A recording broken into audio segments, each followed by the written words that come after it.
Hi, Michelle. How are you today? I am doing fabulous, Betty. How is everything going in your part of the world?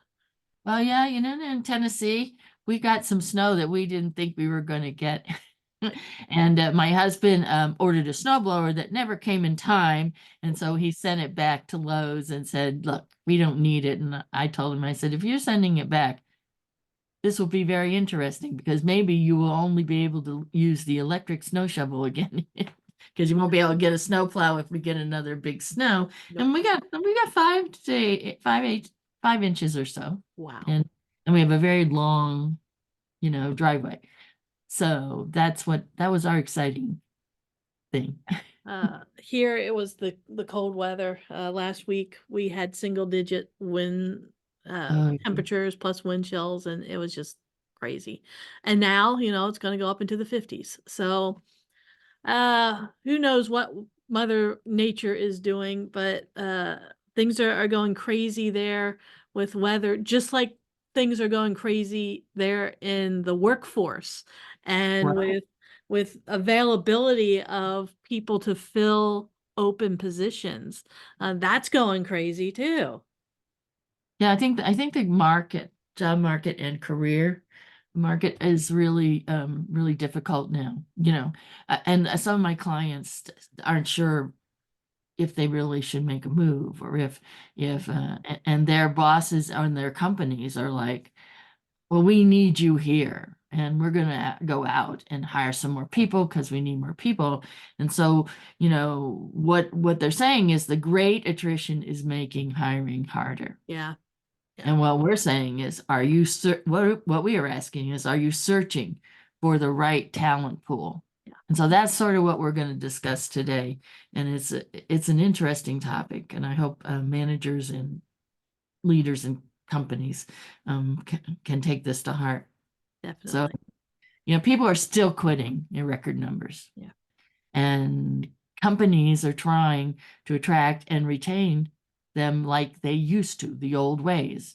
And things have changed drastically, especially with the millennials, and now we're getting the Z's Mhm. beginning to come in, and so forth. So we had a taste of it with the millennials, but the Z's are going to be very interesting. So um, the new research here identifies 5 types of workers that employers can reach to fill jobs, and we'll be talking about those type of workers later.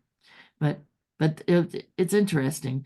I think one everybody knows. I don't want to come back to work, and if I'm going to work for you, I want it to be flexible, and I Yes. want you to, recognize that I'm doing good work, even though I'm not in the office type of thing. Exactly.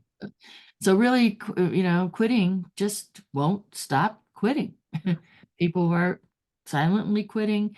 People are resigning to do different things, early retirement, and so forth. And otherwise, those that are staying in, they're switching to non-traditional roles, Mm. and they're expecting more from their employers and a different type of culture.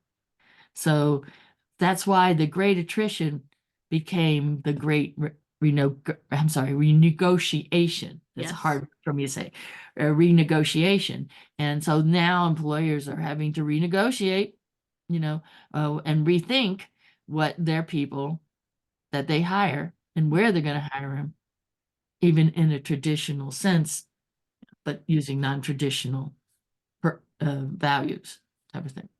So. So competition for talent remains really fierce, and I've seen that. You could have 3 or 4 people for one job, Mhm. and barriers still switching. There are barriers to switching employers, and but luckily it's dropped dramatically. There was this big rush out the door, and employers didn't know what to do. So at the current and projected pace of hiring, quitting and job creation and openings likely won't return to normal like they were before COVID. Mhm. So it's sort of messed up. Um, but what we are seeing is a fundamental mismatch between companies demanding for talent and the number of workers willing to supply it. Yeah. So, because you're seeing companies say, oh, we're doing a good job. And then the next week they lay 12,000 people off. So now they don't have enough people, and I know what happens later is they end up coming back and going, wait a minute, we need people, and they're going to have to spend money to get them back in if they're going to come. But these people, what they're looking at is hiring in a traditional manner, and we call them traditionalists. Mhm. And that's what COVID-19 pandemic did. It led more and more people to reevaluate what they want from their job, from their life, which is creating a large pool of active and potential workers who are shunning. They don't want the traditional path of being offered high compensation and saying, oh, you can go up the ladder and get promotions and stuff. That's our generation, but not the generation coming in and the generation that's already in. You and I know in our training when we're working with managers, you probably hear things like that.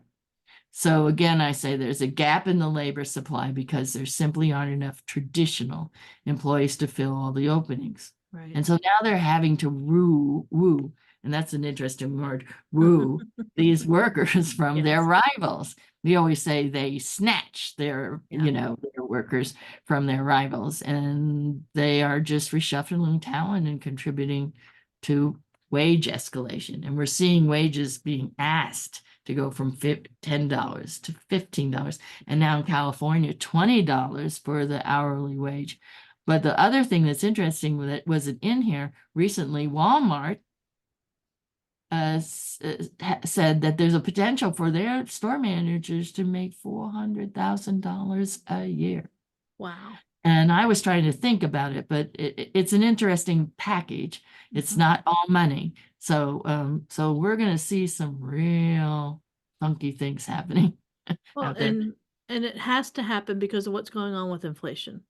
What we're finding is wages aren't necessarily keeping up with the cost of goods and inflation rates, and as a result, you've got wage gaps, and employers have to do something about it because that's one of the reasons why people are leaving, is they're leaving to go to someplace else who will pay them more because people need more money because of inflation. And so, what can employers do to close the gap? They've got to figure out a way to win back non-traditional workers. And the big question is, how do they do that? How do they win back those non-traditional types of workers? Um, and there's a lot of research out there that shows that there are different pools of workers with various workplace priorities. Like you talked about, you've got these traditional types of workers who start maybe not necessarily at the bottom, but they start somewhere there on the ladder, and they take time to work their way up the ladder, increasing their pay rates as they do that.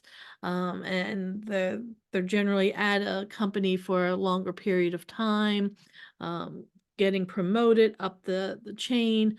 That's the traditional way of doing this. That isn't who is necessarily out there who will best serve these companies, though. And when it comes to taking a multifaceted approach to attracting and retaining talent, you have to better understand who might fill all the open jobs that are at your organization. So you need to take a look at the economic and labor statistics. You need to take a look at all the people who are out there who are available, and see which of the labor pools out there would be best to help fill some of the current gaps that you have at your organization.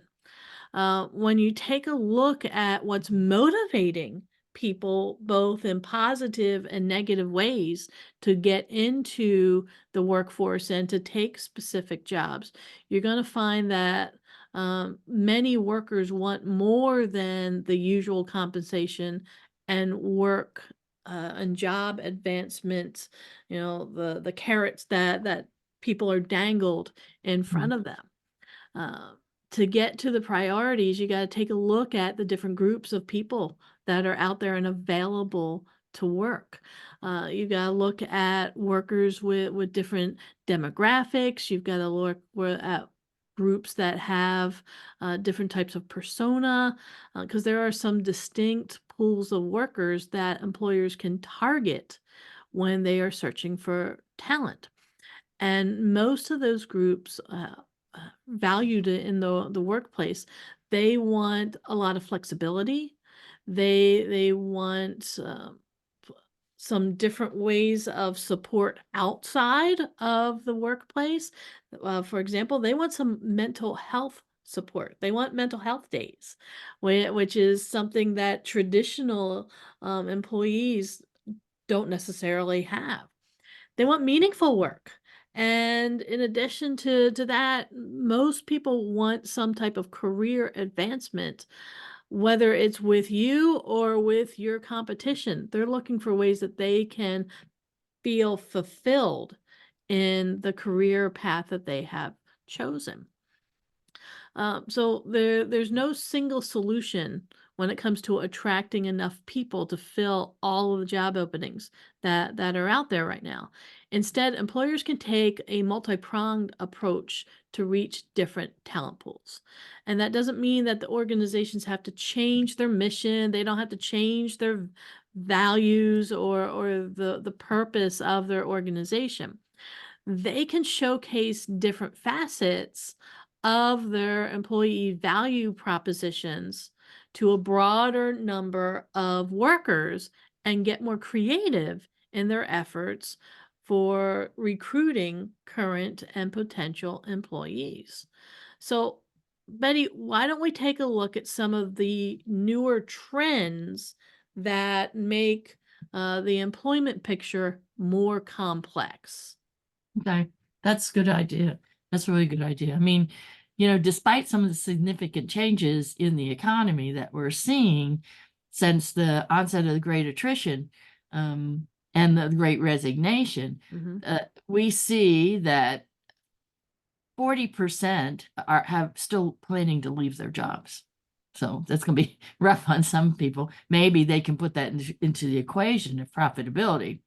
But that's 2 out of 5 employees in our global sample. This group did a global survey, and some of these are global statistics. But some of them said they're thinking about leaving in the next 3 to 6 months. So if you're a manager, you need to be on top of this to see if that's going to happen and see how you can, again, keep them sit there. But there are nuances of that trend that you talked about. For instance, the first one's reshuffling, where employees are quitting and going to different employers in different industries. And that's what I tell my clients. I say, you may be in one industry doing this. You need to know what skills are transferable and that you can transform yourself into them and learn their industry. So some industries are disproportionately losing talent. Others are struggling to attract talent because they can't get the talent.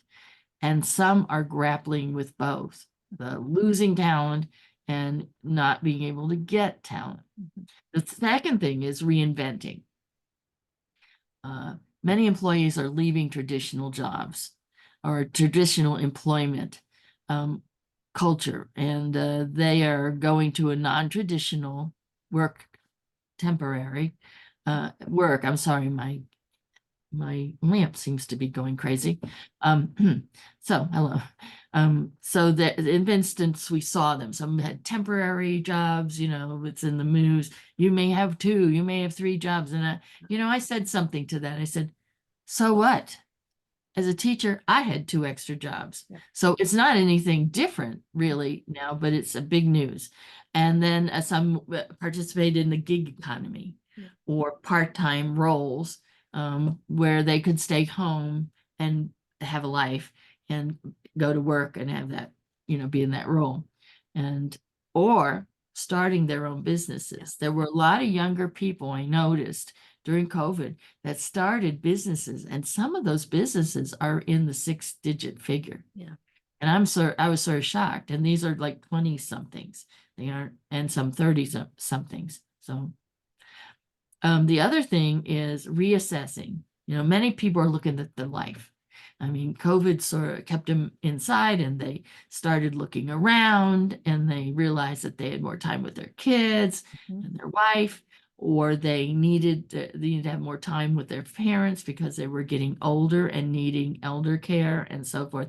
So they're starting to think about the demands on their life, and so that is shrinking the readily available talent pool. Choices, other alternative choices than were traditional. So, so globally, employees are considering their option, Yeah, they and are. that would include us here. Yeah. So, what are they looking at? Well, it's interesting because you've got those reshuffling, those reinventing, and those reassessing uh, people who are out there who are trying to figure out what's going to work best for them. And while there is ample evidence that the workforce discontent is a global phenomenon, the situation is further deteriorated in certain markets. You've got, for example, over in India, more than 60% Mhm. of workers over there expressed a desire to leave their current jobs. Um, Same with Australia. You've got a lot of people there in Australia. You've got people in Canada. You've got people in the United Kingdom and the United States that they've got about a 49, almost 50% rate of discontent. So this isn't just here in the United States. This is a global phenomenon where people are seriously considering leaving their job and going, like we said, they either want to reshuffle where they go someplace to a completely different industry. They want to reinvent where they're going the non-traditional route, or they want to reassess and they're wanting to spend more time with family.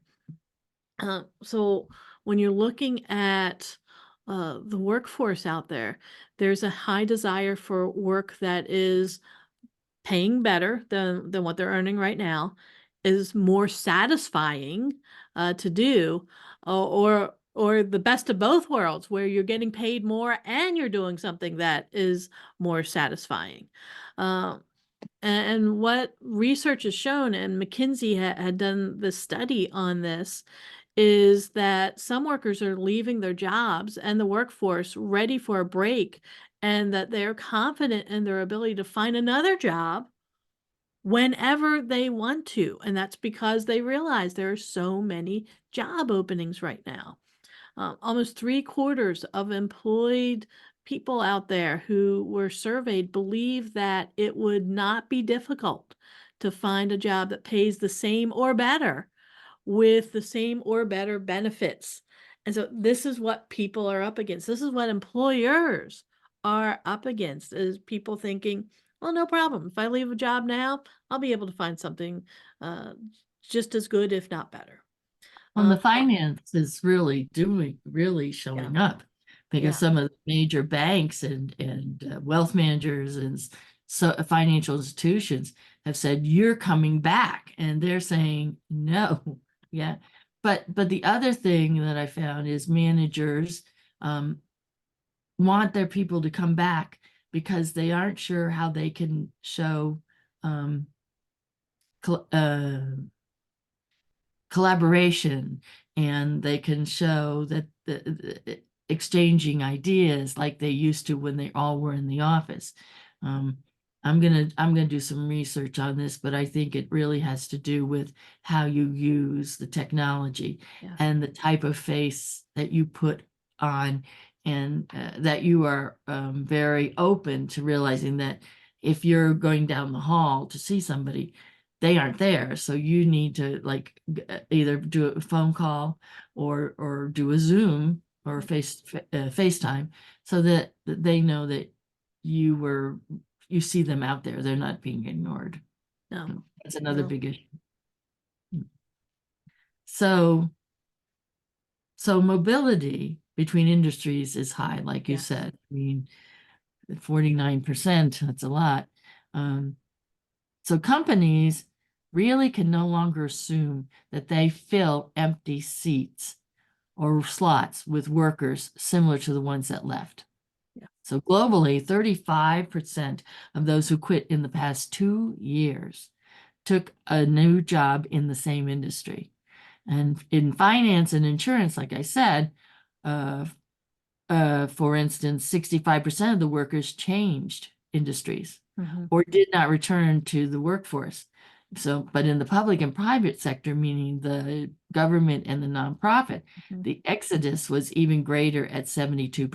That's And insane. that says something because Yeah. when you're watching any business channel that is trying to show what's the percentage of people that are hiring, the federal government is almost at the top Mm-hmm. of that. And there you are. And I'm sure other governments across the globe are having the same issue that Yes. they're constantly hiring because people are leaving to go home or a lot of the things that we talked about. I know some of my managers are like doing a lot of jobs and they're waiting for a candidate to come in and go through the process of being hired, even though they know they'll do the job. And so they're burning out a little. Yeah. But in some areas, these losses may reverberate for some time. In travel and healthcare and consumer retail, these industries were hit hard during the pandemic. You Yes. couldn't go to see anybody to have No. these things done. You couldn't go to the office. No. So 18% of respondents who quit their jobs are choosing to forego employment. I mean, they are not wanting to work. Mm-hmm. They're going to find alternatives, as we've been talking about. Yeah. So companies, what do companies need to do? Companies need to and are more focused on hiring people for their skills rather than their industry experience. Remember where I sent that article that said upskill Yep. and so forth? We'll probably talk about that in the future. And the most talented individuals with the most sought after skills will be able to continue to explore options to find the best fit. Mm-hmm. I'm going to throw a clinker in here because what I'm thinking about is recently in the news, the companies, some companies were saying, we don't need a college graduate. Yeah. And Yeah. we want somebody who really wants to work and is hungry and bring it. It brings in skills. Yeah. I think common sense myself, but brings in skills, and then we'll teach them the skills to do the job and put themselves in an advancement path. And so that this is going to be a real clinker Yeah. because we've all been taught education is how you're hired. And the companies out there, and some big companies are saying Mhm. that's not going to be anymore. Well, and here So, here in Pennsylvania, because you used to live in Pennsylvania, and Governor Shapiro is eliminating college degrees from some of the state jobs. oh wow. So you don't necessarily have to have a college degree like you did previously for some of the jobs that the state hires for. And like you said, you're going to see that in private industry also, Mhm. where they're uh, getting rid of those kind of requirements. And that's because the job pool is so much bigger if you remove some of these education requirements. Yep. I mean, when we're talking about entry level management, like in Walmart and so forth, because there starts the upward mobility, that Mhm. $400,000. I mean, they are not asking for a manager candidate to have that I know of, that they don't have to have an education degree, meaning post-secondary, college, not high school. Um, so these are going to be significant differences in the Yes. next market.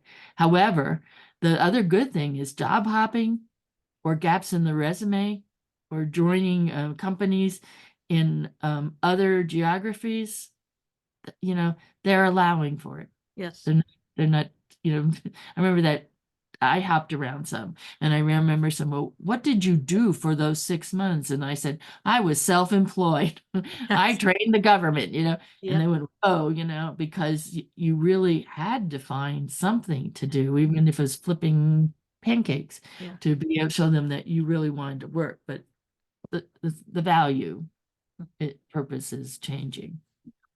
Um, So employers should understand that the common themes that reveal what people most value or most dislike about jobs, they'll be more likely to be able to hire the people that will fit their company, but also be an asset to their company by bringing in innovation and new ideas and values that hopefully match the company. So, Yeah. but And we talked about those 5 personas. yeah, Yeah, go and ahead. to briefly add to what you're talking about, flexibility is one of the top motivators when it comes for why people stay in jobs or why they take a job. But you're gonna hear that when it comes to these 5 personas, because there are 5 different types of employees out there that employers need to target. And so the first ones are the traditionalists. They are the ones that we had talked about earlier. They are the classic labor pool participant. The problem is there aren't enough of them out there. So traditionalists are career oriented people. They care about a work life balance, but they're willing to make a trade off for the sake of their jobs. They're motivated to work full time. They're motivated to work for large companies. And in return, they expect a competitive compensation package with perks. They expect a good job title, they expect status at their company, and they expect career advancement. There's about 60% of the traditionally employed full-time workforce that have not quit their job during, the Great Resignation or the Great Attrition period. And that's according to the US Bureau of Labor and Statistics. So you still have that firm 60% foundation, but the other 40%, they were out of there. A majority of those traditionalists, uh, that they are definitely, there for the long haul. They are risk averse. They are more likely to stick with their current employer, and they are less likely to quit without another job lined up. Oh, They don't want to, absolutely. yeah, they Mhm. don't want to take the chance of not being able to find something. If they did leave their jobs, most have likely returned, because, like you said, your favorite word there, they were wooed by a traditional value proposition such as higher pay. Uh, and the reality is, employers and companies, they like traditionalists because they're career-minded people. They're easy to find through common recruiting strategies. The problem is there just aren't enough of them out there. And employers, for them to be able to go out and find the traditionalists, they've got the regular recruiting strategies, um, but like I said, they're not finding enough out there to match up with the number of jobs that are open. So when it comes to companies can use, different types of levers to pursue traditional workers, but they're also going to have to open up to other types of people in different types of job pools. Um, Early in the Great Resignation or the Great Attrition, exiting workers told researchers that relationships in their workplace were sources of tension, and that they didn't feel like organizations and managers and the leaders there really cared about them. I know employee engagement has always been high Mhm. on HR's, and on their radar.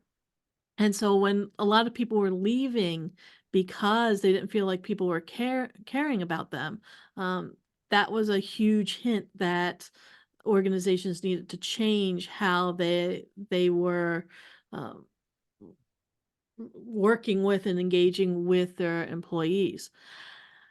Right now, one of the things that we're finding is that with this latest round of people, uh, they're again citing uncaring leaders, but they're also added a new range of top motivators, which include inadequate compensation, a lack of career advancement, and an absence of meaningful work. So it's not just that the leadership doesn't care about me, it's you're not paying me enough. You're not giving me opportunities to get promoted to the next level, and my work doesn't really mean anything. I don't see how it's contributing to the greater good. So until employers can figure out how to make those types of corrections, they're going to have a hard time keeping and finding enough traditionalists to fill those particular jobs. Now, many of us who left traditional employment, they could in fact be coaxed back under the right condition, meaning that there's more pay involved. You're going to show them a clear path for advancement, and you're going to show them how what they're doing truly is meaningful to the world at large. So that's the traditionalists. Betty, what's the next type of uh, pool and applicants that are out there? The next one is called the do-it-yourselfers. Mm, They want autonomy. They'll do anything to get that autonomy.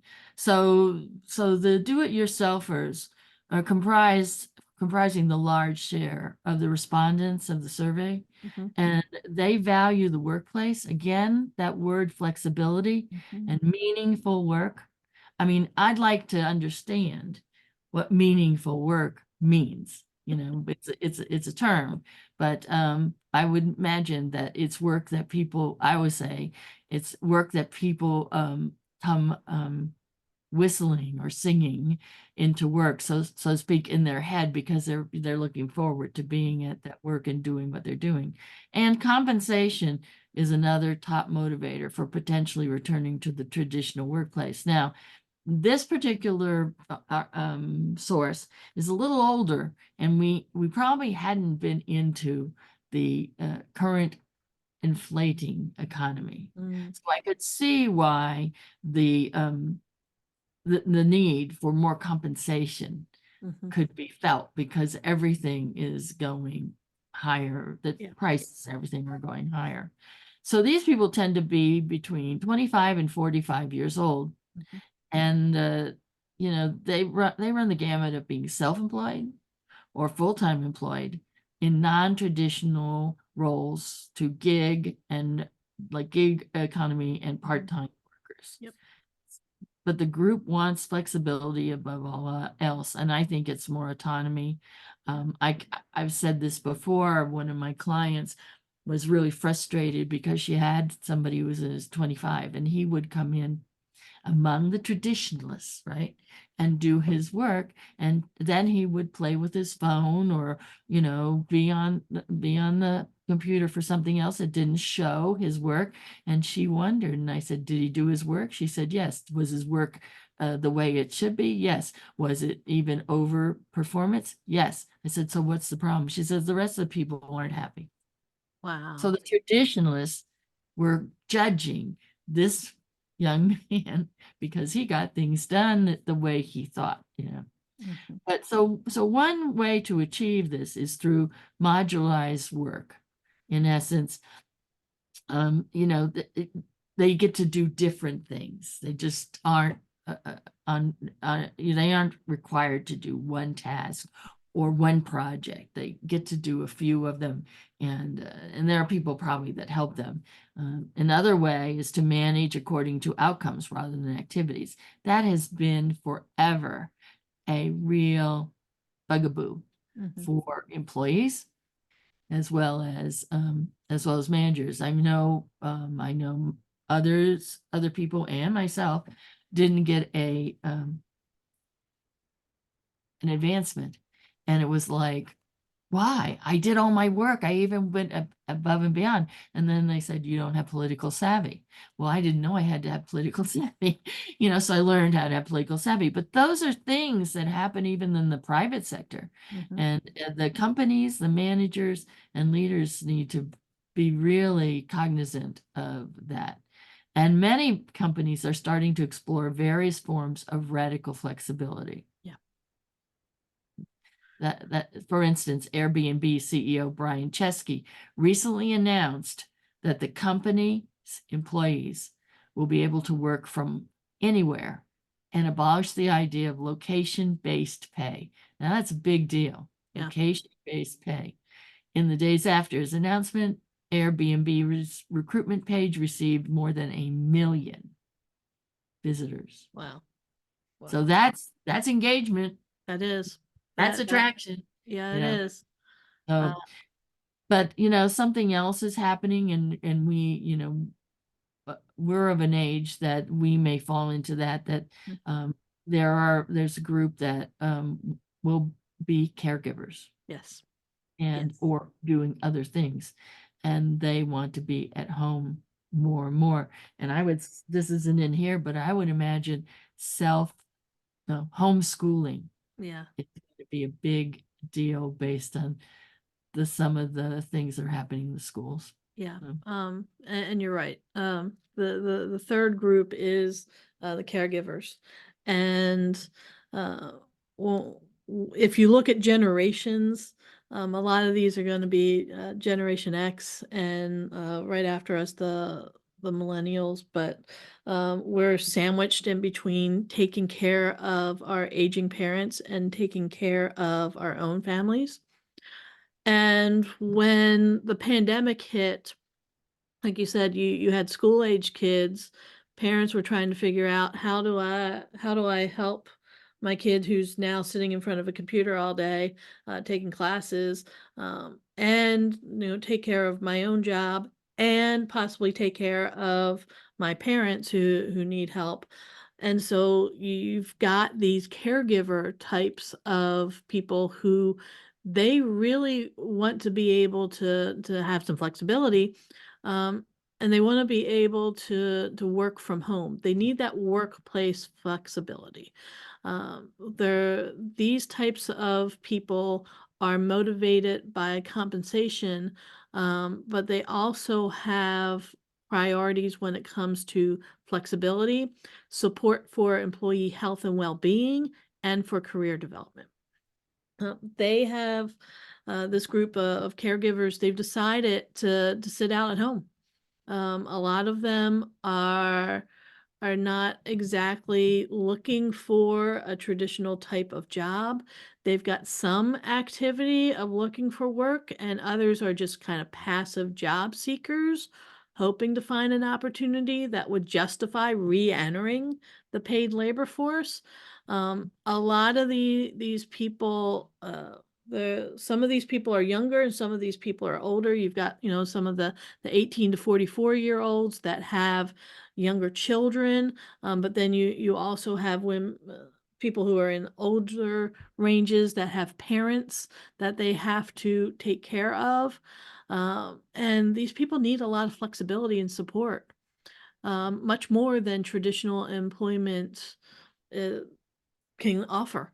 And some of them need, care for children, care for parents, um, care options that they can have while they are working. a new industries for like elder care, Yeah. and what they are places for the elderly to come together and do activities, Yes. because it's sort of like a daycare. Yeah. That's a terrible word, but they do use it, daycare for older people, Oh, yeah. and that helps the person who's at home Mhm. be able to work more, but also have some time out for themselves so they don't burn out, because burnout is really a big deal now.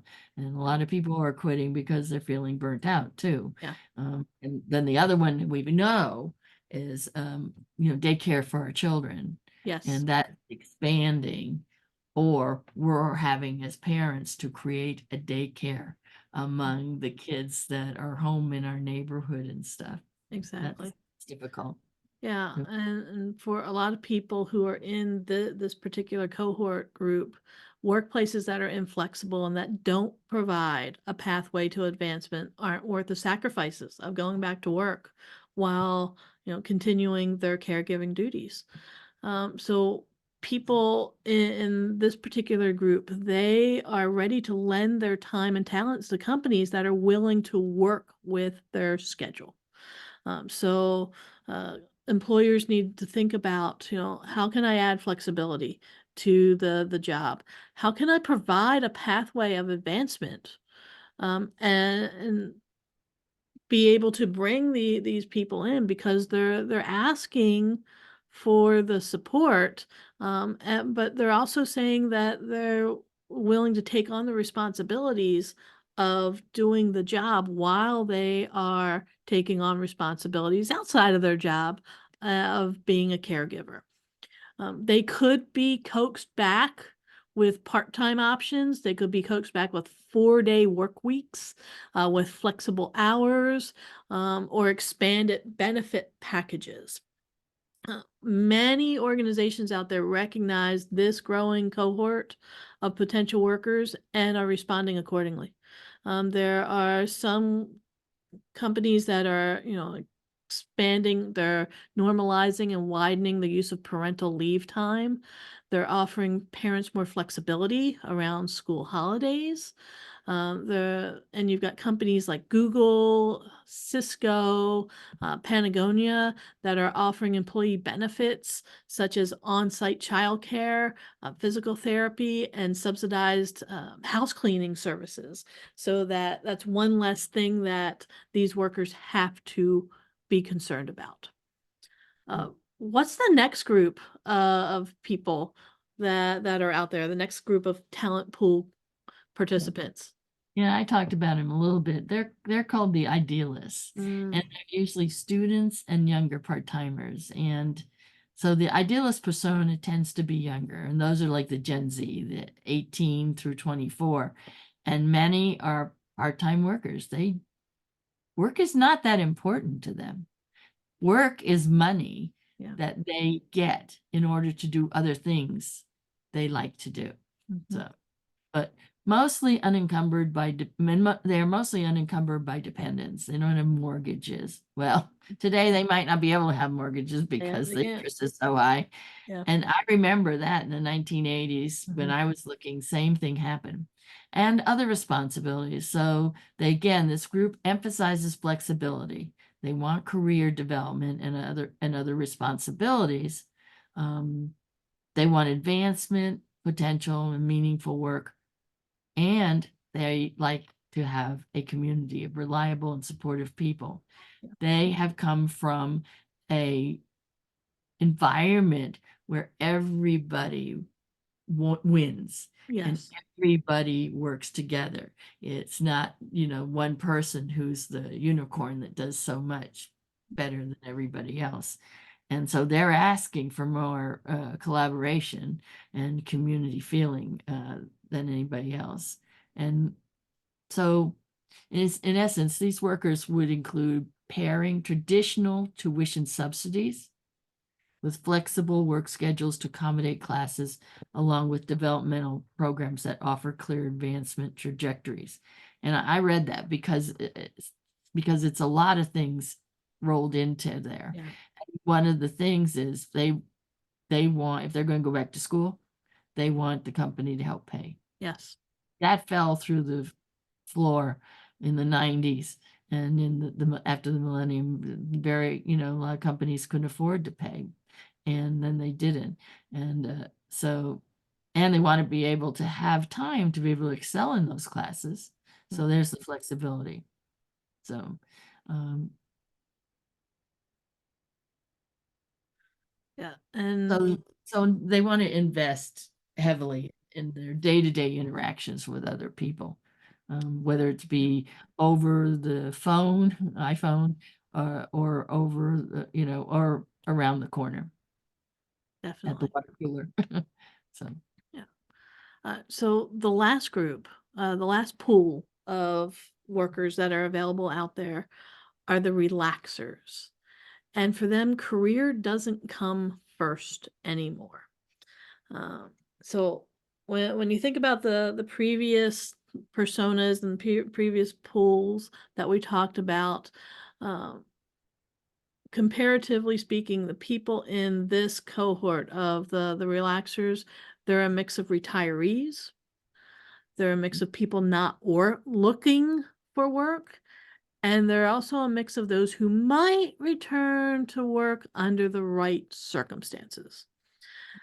So, these people are like, if you follow national football, um, they're kind of like Mr. Gronkowski, where Rob Gronkowski, who retired, but then came out of retirement at the urging of Tom Brady, a few years back to go back and play football for the Buccaneers, and he was promised not only the pay, but also a flexible contract with a really good team.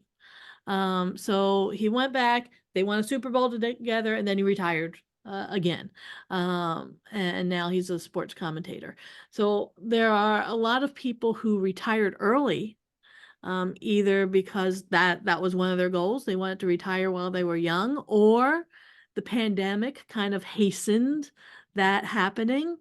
And so you have a lot of these types of Gronks or these relaxers who have completed their traditional careers, and they might not necessarily need more money to live comfortably. So they want to be more than the traditional value proposition. They need more than that to be enticed back into the workplace. They need, that promise of that meaningful work. They want to be happy with what it is that they're doing. They want to wake up and want to actually go and do the thing that they're going to do. Compromising early retirees and the natural age retirees who still have more productive years left, they represent the largest segment of the workforce that's available out there. And Betty, you and I have talked about people who are unretiring and going back to work, and that's this group right here. Uh, Organizations have not really pursued a lot of those seasoned workers as hard as they might. Um, the reality is, though, it's not too late. Companies should consider reaching out to see if they can find the right balance to win those people back. There's a lot of interesting dynamics at play there. When retirement surged early on during the pandemic, the rate of retired workers returning to the job market has slowed, but it started to increase. And we've talked about that before. A lot of it has to do with inflation. A lot of it has to do with people are starting to run out of money that they had set aside for retirement. And Now, so, retirement isn't enough no. for the amount of age that the increase in age Hmm. that medicine has helped us to Yeah. be. I mean, And that's it. People who always thought, well, I have to retire by the time that I'm 65. That's not true. You can continue to work. And the thing is, most companies, most organizations haven't pursued those seasoned workers in the past as hard as they might. And now they're looking at them and seeing there's a wealth of knowledge there, there's a wealth of experience. We can bring them in. We just need to have the right package to offer to them. So it's worth reaching out to see if you can find the right balance to win those people back. So Betty, what do organizations have to do to focus on the right employee goals? well, the pressure that organizations face is attracting and retaining workers, and it stems from a large part from their fundamental shift over the past 2 years in how people have come to view their jobs and employees. That is what we've been talking about for the Yeah. last hour or so. Yeah. But it is also the result of the unprecedented demand of hot the hot job market. I mean, leading to record numbers of job openings. And there are so many companies that are saying they don't have enough people to do the important jobs. And they can't promote the people that are in the current jobs because they need them. And so we're back to that adage, do more with less. Yeah. And people are burning out and leaving. Now here we have automation now, the AI and other Yeah. things. Automation and increased immigration can help with some of the job shortfall, but compromises need to be made. Yeah. Viewing the talent pool and differently is really important. And they also need to hire from the existing pool. Yeah. Remember that model I did. Up is not the only way to go, and we'll talk about it in another place. So really, they need to be looking to see is the existing employee liking what they do, or do they want to do something different and can do it in the company? And it doesn't mean that they have to be promoted. They're filling roles that are slots that are vacant, and it's a new experience for them, and it will be fresh, and they can do the work in a fresh manner. So, and it could mean lowering or changing job requirements, and we talked about it. Education is not the ultimate be all.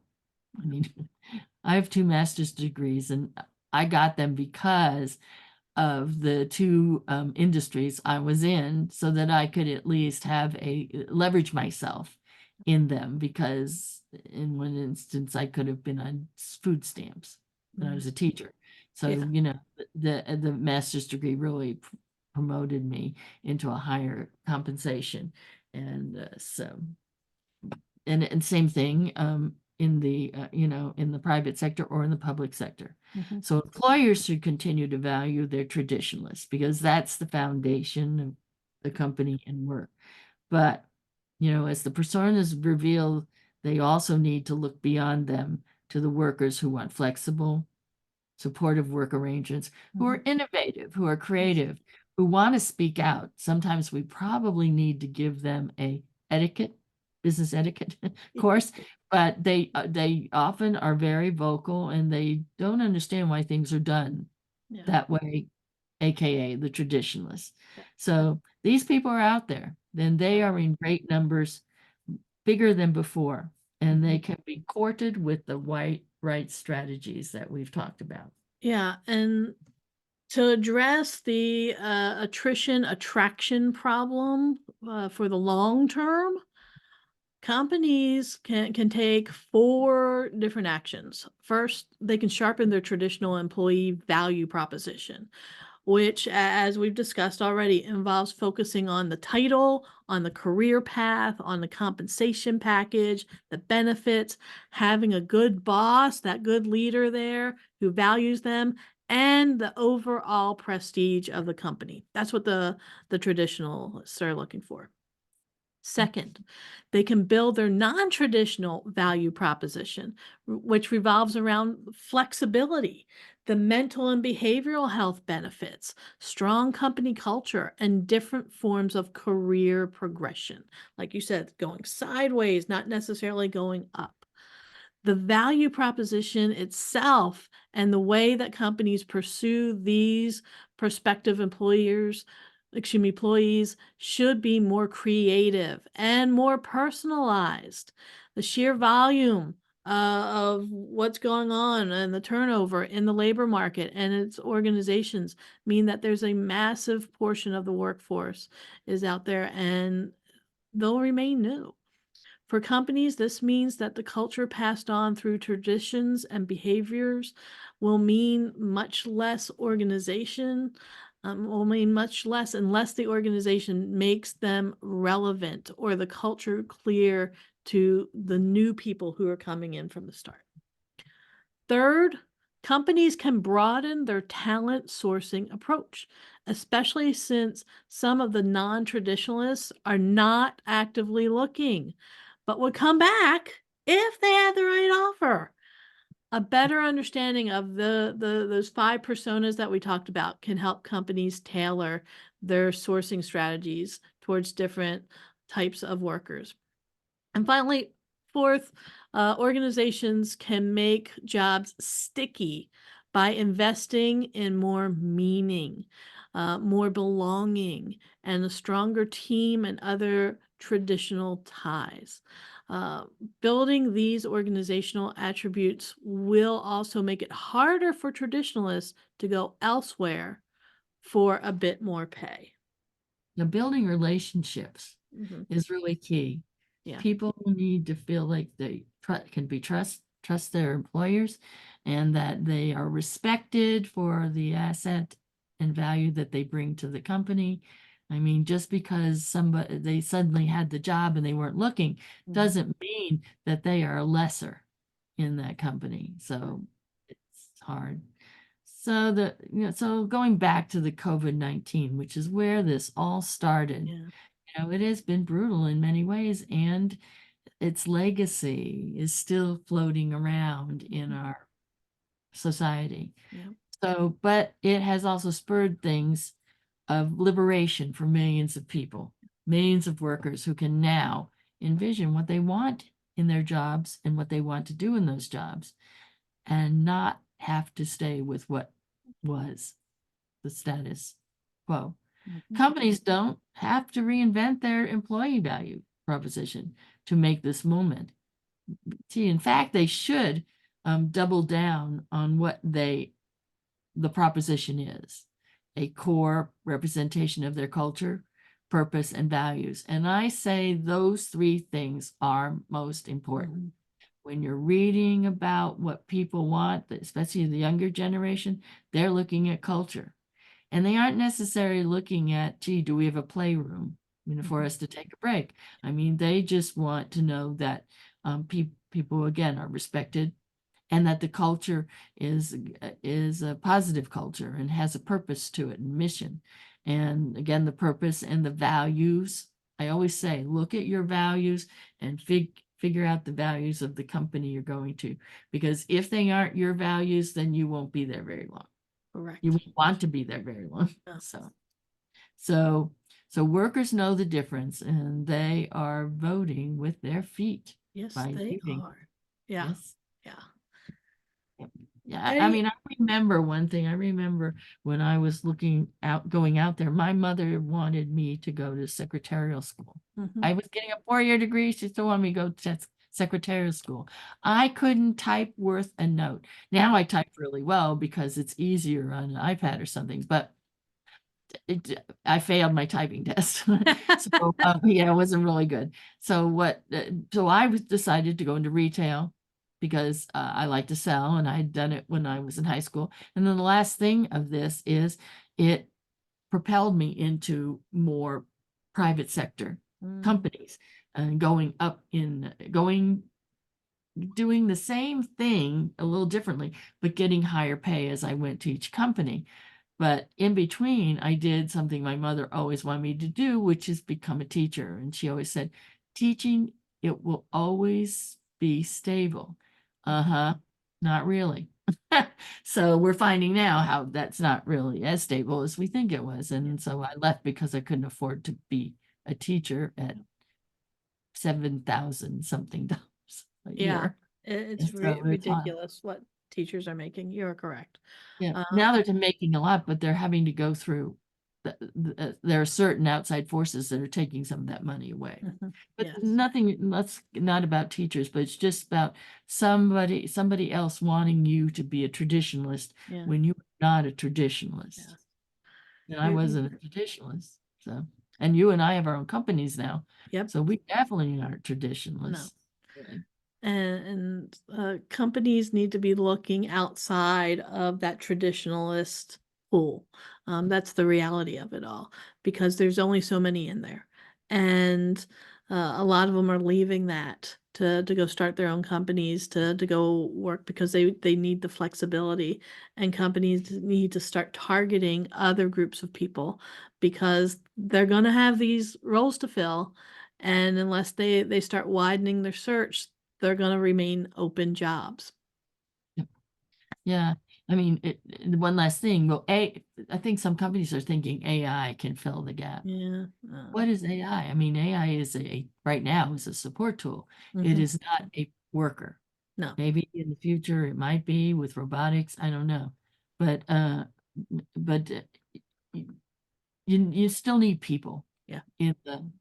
in the job, even Definitely. though you have AI and other IT tools. And so I think some of the young people that are out there and doing, as I say, gig Mhm. jobs, but more often that are self-employed are actually becoming consultants Yeah. in the high tech and being able to get money that way and become a part-time employee under a contract. Uh, We'll see Definitely. what's happening out there. Well, this has been another interesting conversation. And Yeah. it'll be fascinating to watch and see what employers do over the coming year or so, and see who it is that they're reaching out to and how they are going to fill those open positions. If they decide at some point in time, we've gotten by this long without filling it, so we're going to eliminate it, or if they decide, no, we really do need to fill it, so we need to start looking at other places to recruit. No, every organization has redundancies. Yeah. So Yeah. are you taking the time to look at the redundancies and or work that really no longer is valuable to your organization? Even the government has to do that once Yeah. in a while. So there we are. I mean, you're right. This was a great thing. It's a major challenge out there. So we Um, hope you enjoyed it. yeah, Mm. I'm sure everybody did. Thanks for joining us, and we will see you all soon. Yes. See you all soon.